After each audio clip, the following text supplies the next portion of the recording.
Well, hello and welcome to the Maltby Center. I'm John Seward, and welcome to our live cast on Facebook, Twitter, and YouTube. Today, we're talking about Project Impact, our new autism service to teach parents of children age 1 to 4 how to improve their social communication skills. Now, if you want any more information on anything that we're talking about today in this live cast, just go to our website. That's maltbycenter.ca. And if you have questions, we want to hear from you. If you're watching this live, just type your questions into the old Facebook and Twitter, and we'll get to them as soon as we can. If you're watching the recorded version of this, just drop us a line at our website or on social media. We'll answer you. Now, today I am joined by Mike Williams from our autism team. Hey, Mike, how's it going? It's going pretty well. How you doing?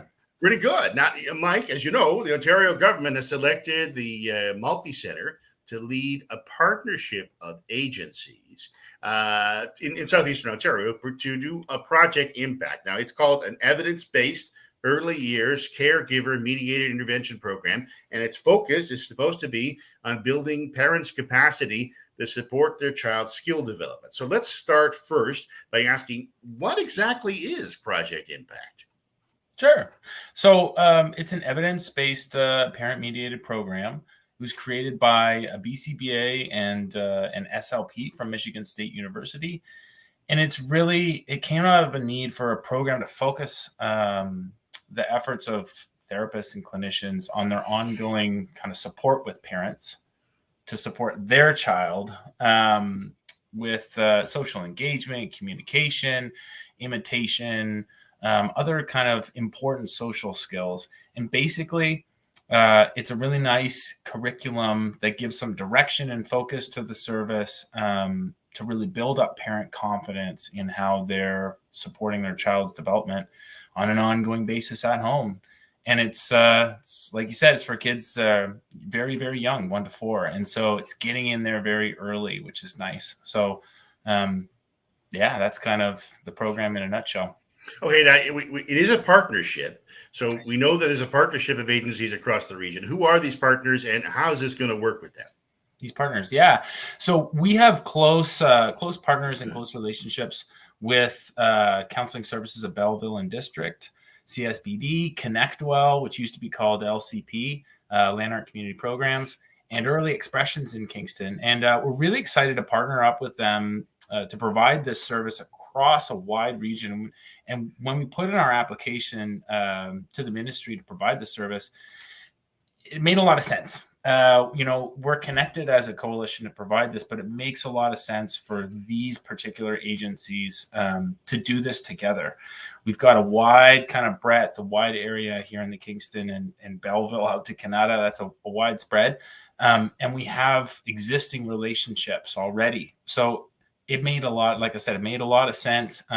We've provided work and services before through previous iterations of the OEP, other programs and things like that. So really excited to work with everybody in those agencies to kind of move this forward.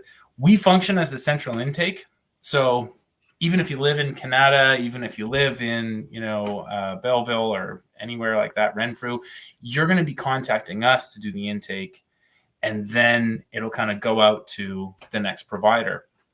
By having multiple providers, it kind of opens up our options for getting you to somebody quicker. And if need be, getting you to somebody that's in your location or where you live so that you can receive that service face-to-face if that's kind of necessary. We do offer it via telehealth as well. But we're trying to be flexible and provide the right service in the right place. Now, you mentioned this is aimed at young children, 1 to 4. So why is it only for that age group? Yeah, so the program is really specialized for kids that are 1 to 4. And at the end of the day, the sequence is really kind of targeted for that developmental age range. The research also has been done to support that age range as well. And as you know, and you referenced with the evidence-based aspect of it, there has to be that in place in order for us to kind of move forward with this. Yeah, so it's really kind of it was designed that way. The research supports it being in that way, and the preliminary results are showing that it's beneficial to kids within that range. Everybody talks about early intervention and the need to kind of get in there as soon as possible, and there's undoubtedly something that's very, very important. So it's another thing, another program and service that we can kind of offer to try and do that. Now, it's about coaching, and this is a bit different. So some people don't quite understand what actually parent coaching means. So what exactly does that mean? Sure. So it means that the therapist or the staff member, whatever you want to call them, because they all have different positions, where multiple agencies, they're going to be supporting parents to implement this. So they're not going to be interacting with your child when this service is being delivered. They're really supporting parents to do this and the parent interaction with their child on an ongoing basis. It's like any other form of coaching. So if you're learning a new skill, you want someone there to provide that support, right? And you want someone there to be able to kind of help you along your way. And so it's very, very intentional curriculum. We do provide a manual to parents. I'll mail it out to wherever we have to get it to you, so you can follow along with that. And there is a parent component to that. You have to be ready to participate in this stuff and be engaged, because it's you're going to get the most out of it if you're kind of putting the most into it in a lot of ways. But it ultimately, like I always say this, but we're trying to work ourselves out of a job with this one. We're kind of like, all right, if we can kind of support parents to do this stuff, you don't need to have a therapist in your home as much. You don't need to have us involved. And we love kids. We love seeing them, but we love working with families. But ultimately, that should be what we're looking for at the end of the day. And this is in line with that. So I like it for that reason. Right. Now, before we ask another question, we should mention that if you do have a question for Mike, just simply start typing it in. But also, you can get more information from the Government of Ontario's website. And here we're going to, at the bottom of the screen, we're actually going to show you the specific URL for this particular program. But if you do a search for Caregiver-Mediated Early Years Program, you should be able to find this on Google yourself and get more information. So, Mike, the next question I have is... the focus is on social communication. What is social communication, and why is that so important for this age group? Yeah, so social communication is really about the child's ability to interact with their world. I mean, social skills are such an integral part to just navigating any kind of growth throughout the what am I trying to say? Throughout the lifespan, right? So as you start getting into preschool, schools, all of that kind of stuff, there's a lot of social components to that. And it seems to be always a very important ongoing focus on those social skills. And also that, reducing as many barriers as possible for kids as early as possible. And so a lot of children that we see that come in for services, they have needs in this kind of social skills area, and this helps to support that and target it. And communication as well. The two are kind of married well together in this program, and are two things that we focus on a lot of the time in our services: social skills and communication. And so, interacting with your child, making sure that you understand that you're kind of able to work through these things with them is just key, and that they're able to express themselves and kind of move forward in that way, enjoy those social interactions. It just makes a lot of sense. And it's something that we very typically focus on in services. Now, this is, as you said, an international program, but what does the research say about this program? How effective is it? Sure. So the research does support project impact, and there are some really good results thus far. We always want more research. So there's never too much, and we're always looking for more of that. But there is some published literature that's out, and the results are showing that it really, for kids at least, is showing an increased communication skills and an increase in social skills. For parents even, the literature has demonstrated a decrease in parent stress and also depressive symptoms. And so while those things are not promised, like it's not a cure-all, some of the research that's out there has measured these things and demonstrated, hey, this is good for kids and it's good for parents as well. So while we're delivering this program, this is new to us, we will be evaluating, how this is going for parents, how this is going for staff, how this is going for everybody, and trying to incorporate that information to provide a better service. So we've got our literature base that we're always wanting more from, but we also have an obligation internally to look at that too. So it's something that we've committed to with this program and new programs in general, is doing some evaluation. So yeah, we're really looking forward to, having provided the service for 6 months and reflecting back. But it's, I think people are having a good experience thus far. Now, what about the parents? What can they expect if they are enrolled in this program? And also, how long is it going to last? Sure. So parents can expect that they're going to be very involved in services. So just by the name alone, caregiver mediated, you're in the center of these services occurring and being effective for your child. So the therapist is really going to be spending a lot of energy and time to make sure that you're feeling more confident with implementing these things. Some of it will seem like common sense, and then some of it's very, very specific, and you want that coach there to help you through that stuff. You will have a manual to fall back on, and there's reading for people to do. It's somewhat involved, and so you want to be prepared that you're in the right headspace to fully engage in this stuff, because it's a little bit different than a service where the therapist would work with your child. So that's the primary benefit, is really it's about your skill development, your comfort with doing this stuff. As far as how long the program is going to occur, we've been approved to provide this service up until April 2023. And so it's a 2-year approval for this. We're not sure what's going to happen after that, or if the ministry is going to extend or make this more of a permanent program. Right.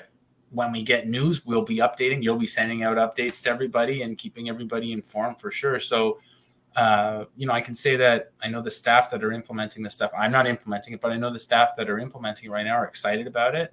They're really enjoying delivering this stuff. The parents seem to be engaged and are really also enjoying it. So we're happy with the results thus far, and looking to kind of always increase the quality of it and provide it for as long as we can. Okay, now we should mention there are some eligibility requirements. What are they? Yeah, so your child needs to be under 4 before the first date of service. And so if you've got that, if your child's birthday is in November or at the end of October or, December, you need to contact us quickly. And you've got that invitation letter, you need to contact us quickly. The second part is the invitation letter, which almost precedes the age. Like, you have to have an invitation letter from the ministry in order to participate in this program. It's not like some of our other services that, that have become fee for service or any of that kind of stuff. It really requires that letter.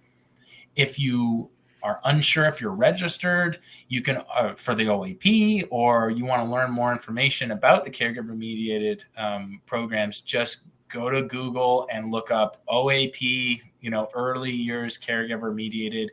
That'll send you to the link. If you're not sure if you're registered for the OAP, Google it. Just go to Google and type in OAP register or OAP CIRT.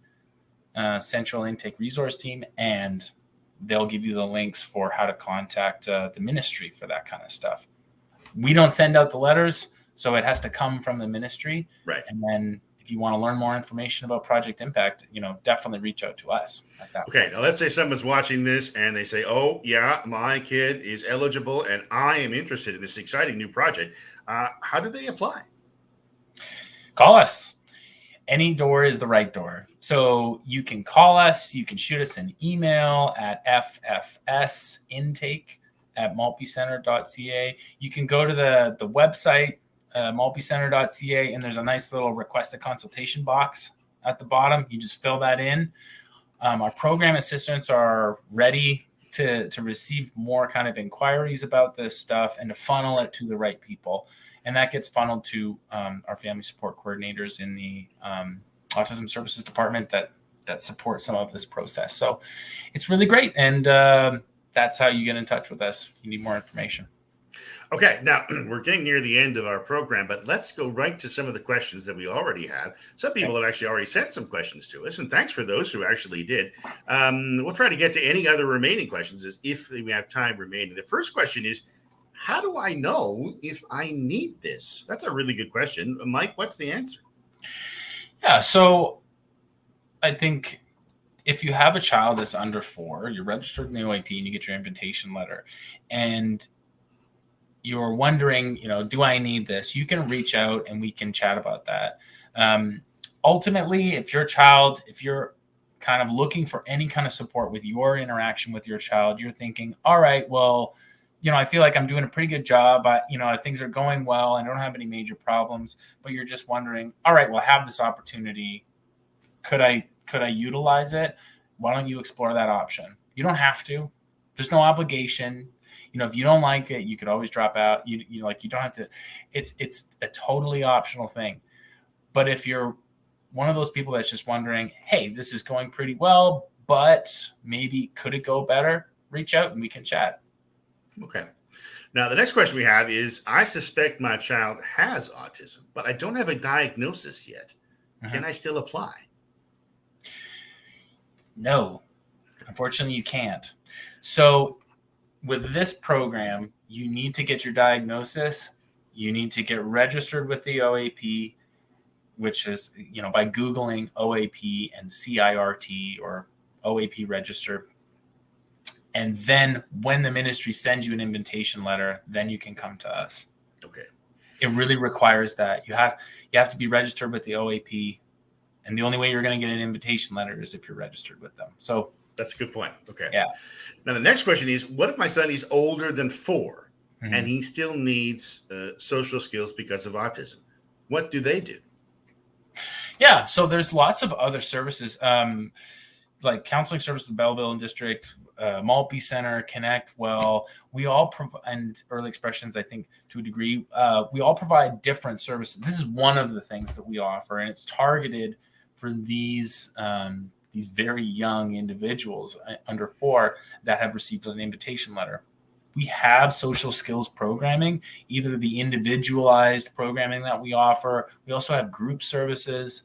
I would really recommend, if you're in that boat where your child's over 4 and you're saying, all right, well, that sounds great, but my kid's too old, go look up the agency websites or reach out to whomever is your closest or your connection and inquire and say, hey, I've got what would be accessible to me. There are some things that, if you're registered with the OAP, are free and immediately available.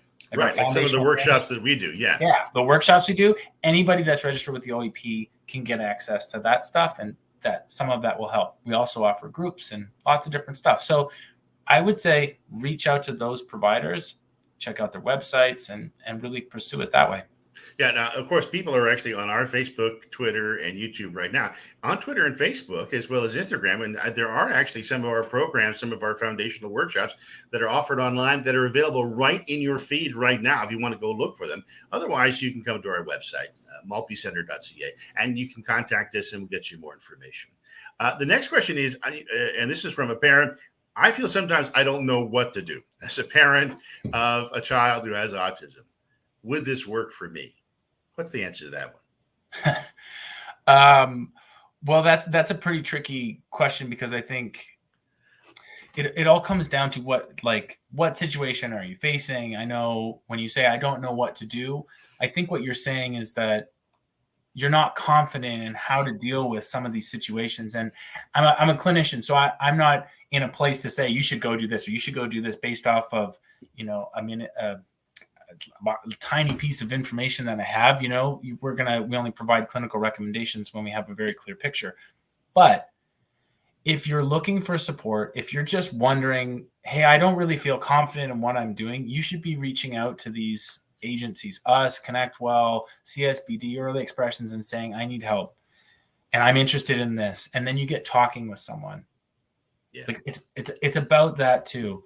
this is, again, our newest service, and we're excited about it. It's not going to be for everybody. And we know that there are a lot of families with children and youth and young adults that are over 4 that are looking for support and looking for services. So I would say if you're in that situation, I think you should reach out. And if you're eligible and it kind of matches up, then that's great. Yeah. That's a good question. Autism is a journey, after all, and we're here to help on that journey as best we can. So you're right. I mean, people should just contact us if they want to start talking to us, and we'd be happy to talk. Go to maltbycenter.ca, start a conversation with us. Now, the one question we just got off of social media is, I guess, coming back to what we said earlier, is how is this covered by the Ontario Autism Program? Let's go over that one more time so it's clear. How does this actually fit into the OAP? Sure. So some of the changes that have happened in the last year and a half with the OAP was a commitment from the ministry, and this is kind of a pre-canned response, but a commitment from the ministry to really focus on early years programs. And there were 2 streams for that. The first one was this early years caregiver mediated, and the second one is an entry to school program. And so it's a funded program under the OAP. And so you have to be registered with the OAP to receive the invitation to participate in it.